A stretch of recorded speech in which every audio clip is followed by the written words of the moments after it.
Okay, got headphones on. Can you hear me? Yeah, I can hear you loud and clear. Right on. I can hear you way better with the headphones in. Awesome. Awesome stuff. Well, yeah, you're going to be playing Revolution Revolution, your first album in its entirety. It's been 16 years since the album came out, and for me, that album is just reminds me of early high school. It's when I first started to get into like heavier music. I was probably like 12, 13 years old, but I remember it when it came out, and I remember it was a big deal back in the days. But to you, what does the album mean to you?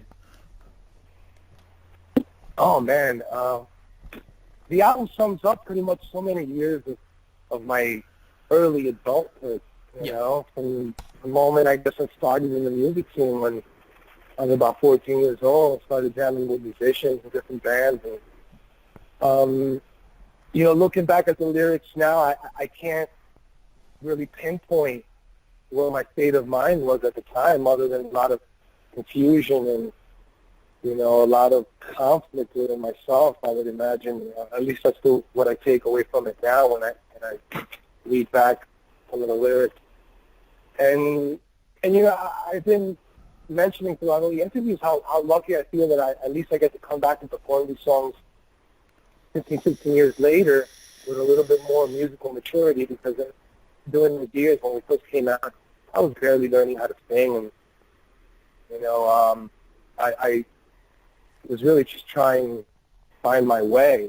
And luckily, after many years of touring, I think I've been able to find the things that work for me a little bit better, and also the emotion that should be put behind the lyrics, live, and the whole vibe of the show. So I'm just grateful, man, to be able to come back and play these songs so many years later, and the fact that some of them still sound relevant nowadays is a blessing in itself. It's an album that changed our lives, and I don't think we were trying to reinvent anything, but we certainly tried to dig, to really push ourselves to at least find creative things to add to metal. Yeah. When I look back on the year 2001, to me, it was a very innovative time in music. A lot of the bands were sounding different than, the bands you heard in the 90s and the 80s. And I guess the bands Right, right. what I was listening to at that time would have been bands like yourself and System of a Down and Corn and Linkin Park.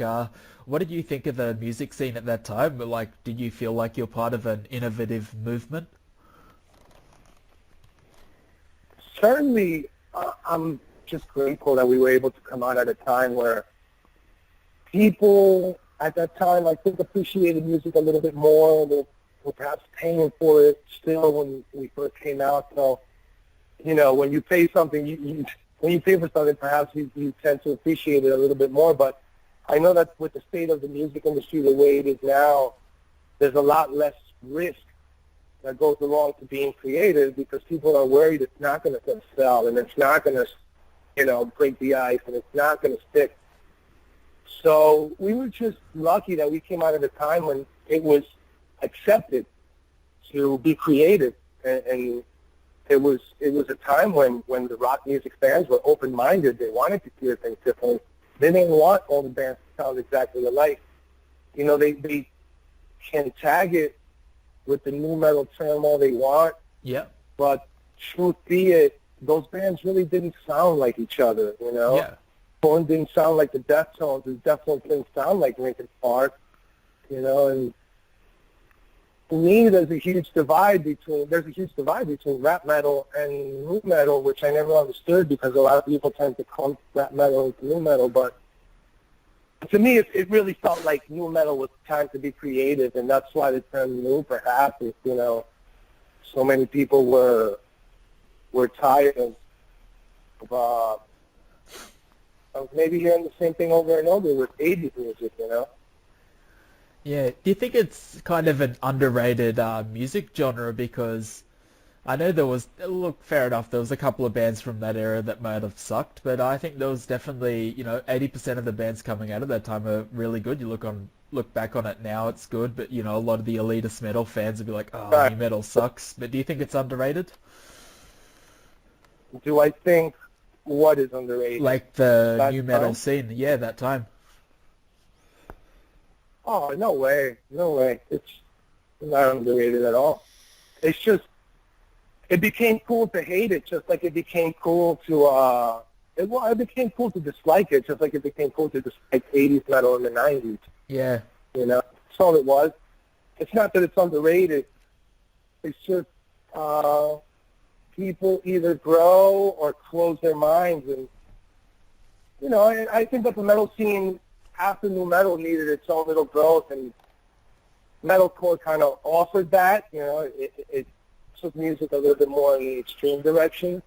Yep. But certainly it lost the originality factor and the creative element that, or if you don't want to say the creative element, then the pride element of having something that you know is your own, that you can say sounds like only you. Yeah, for sure. I agree 100%. You know, another question, this is a bit of a hard one, but it's kind of been a sad time lately in music. I guess two of my biggest musical heroes are Chris Cornell and recently Chester Bennington passed. It kind of brings up, Right. you know, a lot of questions, but I guess just how do you feel about it? Because, you know, it definitely bummed a lot of people out. Those are really cool guys, and it's sad that they're gone. I think that it's tragic, you know. I don't think that anybody could have really maybe predicted something like that, Hmm. especially coming from, you know, two artists who were somewhat easygoing people, you know, especially Chris Cornell, who seemed to be more stable within, you know, his own psychology. He didn't seem like he was in conflict with himself too much. I know that Chester did some interviews that have come to light recently, and you know, it truly is tragic. I don't know, other than just complete sadness and just, you know, feel somewhat heartbroken by it. I don't know how else to feel about it. I know that, you know, his family's probably suffering so much, and I imagine both of their families are suffering so much. And it's sad that a human being, you know, even after, you know, considering the love of family and even a successful career, they would still feel like they don't want to be in this world. You know, and that says a lot about the mental state of perhaps where we are as adults in the world, or maybe just the mental state of you know, somebody who's grown up in the music scene and feels like they have no outlet for somebody to really talk to. And I mean, I personally can say I know what that feeling is like, but you know, I'm grateful that it never went as far as, you know, how Chris and Chester felt, man. But it truly is sad and it's tragic. And I've always been one to say, and I've never believed that one human being ever has the right to tell another human being when their end date should be, or when their end date should occur. And, you know, but it's tough because there are people that are going to be suffering because they have passed away and they're not here anymore. And I suppose they didn't feel like the positive was outweighing the negative. And it's really tragic. It's sad, man. I don't know how to feel about it. And I know that I've always felt that it's nobody's right to tell another human being when they should go or how long they should live or anything like that. But when you consider families and the real effect and impact that it has on other people, and, you know, it's made me rethink that a little bit. Yeah, it's sad indeed and very confusing. I'm just wondering, you did play a lot of festivals. You've played alongside Linkin Park and probably Audio Slave and Soundgarden. Did you ever get the chance to meet Chris or Chester? Never met Chris Cornell. Met Chester several times. Hung out with him on various times. And, you know, we shared some cool moments together. Chester was there on our first showcase when we got signed to Roadrunner Records. Oh, that's so cool. You know, we were on the same management team, when we first came out and they came out. So, you know, I have some awesome memories with Chester, man, and I don't want to think of it any other way, you know. Yeah, for sure. Another question, just getting back to the tour. You're playing with a band called Terror Universal, and I was having a look at some of their clips, and they kind of seem like Slipknot. They do the whole thing with the masks. What do those guys like to tour with? Those guys are cool to tour with, you know. They're cool, laid-back guys after the show. They're doing the show. They're a bunch of maniacs, but Yeah. but luckily they take off their masks and they wash up, and then they're nice boys. Cool stuff. Now, I know you've got more tour dates after Australia. I'm just wondering for the people out there that you know, might want to come to see one of your shows later in the year. What other dates are coming up? Any big festivals or anything like that? We have some shows that we're doing in the U.S. We have like a festival show that we're doing in Virginia in September. Also, we are doing 4 shows on the East Coast around the Halloween time. We're doing also the Knotfest in Mexico in October, and a couple other international things. You know, we're always trying to stay busy internationally and trying not to go back to the same region too often. And I can certainly say that Australia, you know, we're way past overdue for going to Australia for sure. Yeah, yes, definitely been a while since I saw you guys play. It's also been a little while since your last album, Till Death, came out. Any plans, any new riffs you've been coming up with, any recordings?